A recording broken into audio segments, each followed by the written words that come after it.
السلام علیکم ناظرین، کیسے ہیں؟ مجھے اللہ رب العزت کی ذات سے قوی امید ہے کہ آپ لوگ بخیر و عافیت ہوں گے۔ اللہ تعالی آپ لوگوں کو ایسا ہی خوش رکھے۔ مجھے عذاب قبر کے متعلق ایک بہت ہی بھیانک واقعہ یاد آ گیا۔ یہ واقعہ گلگت میں پیش آیا تھا کہ ایک شخص قبرستان کے پاس سے گزر رہا تھا۔ اس نے کسی قبر سے یہ آواز سنی کہ مجھے نکالو، میں زندہ ہوں۔ جب ایک دو مرتبہ اس نے یہ آوازیں سنی تو اس نے یہ سمجھا کہ یہ میرا وہم ہے، خیال ہے، کوئی آواز نہیں ہے۔ لیکن جب مسلسل اس نے یہ آواز سنی تو اس کو یقین ہونے لگا۔ چنانچہ قریب میں ایک بستی تھی، وہ شخص اس میں آیا اور لوگوں کو اس کی آواز کے بارے میں بتا کر کہا کہ تم بھی چلو اور اس آواز کو سنو۔ چنانچہ کچھ لوگ اس کے ساتھ آئے، انہوں نے بھی یہی آواز سنی اور سب نے یقین کر لیا کہ واقعی یہ آواز قبر میں سے آ رہی ہے۔ اب یقین ہونے کے بعد ان لوگوں کو مسئلہ پوچھنے کی فکر ہوئی کہ پہلے علماء کرام سے یہ مسئلہ معلوم کرو کہ قبر کھولنا جائز ہے یا نہیں۔ چنانچہ وہ لوگ محلے کی مسجد کے امام صاحب کے پاس گئے اور ان سے کہا کہ اس طرح قبر میں سے آواز آ رہی ہے اور میت یہ کہہ رہی ہے کہ مجھے قبر میں سے نکالو، میں زندہ ہوں۔ امام صاحب نے فرمایا کہ اگر تمہیں اس کے زندہ ہونے کا یقین ہو گیا ہے تو قبر کو کھول کر مردہ نکالا جا سکتا ہے۔ چنانچہ یہ لوگ ہمت کر کے قبرستان گئے اور جا کر قبر کھولی۔ اب جو ہی تختہ ہٹایا تو کیا دیکھا کہ اندر ایک عورت ننگی بیٹھی ہوئی ہے اور اس کا کفن گل چکا ہے، سڑ گیا ہے، اور عورت کہہ رہی ہے کہ جلدی سے میرے گھر جاؤ اور میرے کپڑے لا کر دو، میں کپڑے پہن کر باہر نکلوں گی۔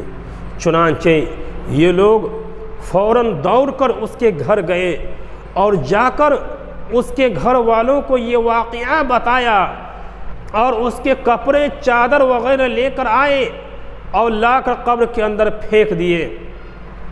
اس عورت نے ان کپڑوں کو پہنا اور چادر اپنے اوپر ڈالی اور پھر تیزی سے بجلی کی طرح اپنی قبر سے نکلی اور دوڑتی ہوئی اپنے گھر کی طرف بھاگ گئی اور گھر جا کر کے اپنے کمرے میں چھپ کر اندر سے کنڈی لگا لی۔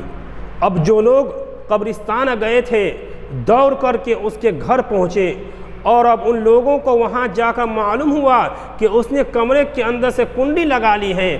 ان لوگوں نے دستک دی کہ کنڈی کھولو۔ اندر سے اس عورت نے جواب دیا، میں کنڈی تو کھول دوں گی لیکن کمرے کے اندر وہ شخص داخل ہو جس کے اندر مجھے دیکھنے کی طاقت ہو، اس لیے کہ اس وقت میری ایسی حالت ہے کہ ہر آدمی مجھے دیکھ کر برداشت نہیں کر سکے گا، لہٰذا کوئی جگر والا شخص اندر آئے اور آ کر کے میری حالت دیکھے۔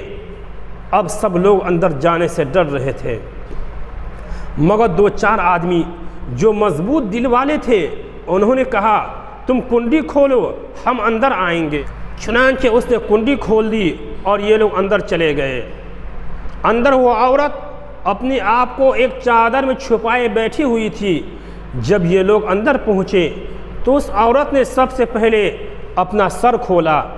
ان لوگوں نے دیکھا کہ اس کے سر پر ایک بھی بال نہیں ہے، وہ بالکل خالی کھوپڑی ہے، نہ اس کے سر پہ بال ہے اور نہ کھال ہے، صرف خالی ہڈی ہی ہڈی ہے۔ لوگوں نے اس سے پوچھا تیرے بال کہاں گئے؟ اس عورت نے جواب دیا کہ جب میں زندہ تھی تو ننگے سر گھر سے باہر نکلا کرتی تھی، پھر مرنے کے بعد جب میں قبر میں لائی گئی تو فرشتوں نے میرا ایک ایک بال نوچا اور اس نوچنے کے نتیجے میں بال کے ساتھ کھال بھی نکل گئی۔ اب میرے سر میں نہ بال ہے اور نہ کھال ہے۔ اس کے بعد اس عورت نے اپنا منہ کھولا۔ جب لوگوں نے اس کا منہ دیکھا تو وہ اتنا خوفناک بھیانک ہو چکا تھا کہ سوائے دانتوں کے کچھ نظر نہ آیا، نہ اوپر کا ہونٹ موجود تھا اور نہ نیچے کا ہونٹ موجود تھا، بلکہ 32 کے 32 دانت سامنے جڑے نظر آ رہے تھے۔ سوچئے اگر کسی انسان کے صرف دانت ہی دانت نظر آئے تو کتنا ڈر معلوم ہوتا ہوگا۔ اب ان لوگوں نے اس عورت سے پوچھا تیرے ہونٹ کہاں گئے؟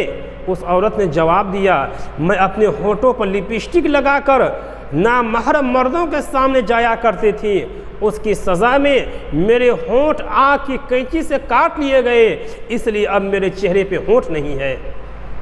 اس کے بعد اس عورت نے اپنے ہاتھ اور پیر کی انگلیاں کھولی، لوگوں نے دیکھا کہ اس کے ہاتھ اور پیروں کی انگلیوں میں ایک بھی ناخن نہیں تھا، تمام کی تمام انگلیوں کے ناخن غائب تھے۔ اس سے پوچھا تیری انگلیوں کے ناخن کہاں گئے؟ اس عورت نے جواب دیا ناخن پالش لگانے کی وجہ سے میرا ایک ایک ناخن کھینچ لیا گیا، کیونکہ میں یہ سارے کام کر کے گھر سے باہر نکلا کرتی تھی، اس لیے جیسے ہی میں مرنے کے بعد قبر میں پہنچی تو میرے ساتھ یہ معاملہ کیا گیا اور مجھے یہ سزا ملی کہ میرے سر کے بال بھی نوچ لیے گئے، میرے ہونٹ بھی کاٹ لیے گئے اور ناخن بھی کھینچ لیے گئے۔ اتنی باتیں کرنے کے بعد وہ مردہ بے ہوش ہو گئی اور مردہ بے جان ہو گئی جیسے لاش ہوتی ہے۔ چنانچہ ان لوگوں نے دوبارہ اس کو قبرستان میں پہنچا دیا۔ اللہ تعالیٰ کو یہ عبرت دکھانی مقصود تھی کہ دیکھو اس عورت کا کیا انجام ہوا اور اس کو کتنا ہولناک عذاب دیا گیا۔ بے پردہ خواتین اس واقعے سے عبرت لے اور سمجھ حاصل کرنے کی کوشش کرے۔ ناظرین اس ویڈیو کو لائک کریں، چینل کو سبسکرائب کریں، دوستو احباب میں شیئر فرمائیں۔ اگر آپ کا کوئی سوالات ہے تو کامنٹس باکس میں ضرور اطلاع فرمائیں، انشاءاللہ جواب دیا جائے گا۔ السلام علیکم ورحمۃ اللہ۔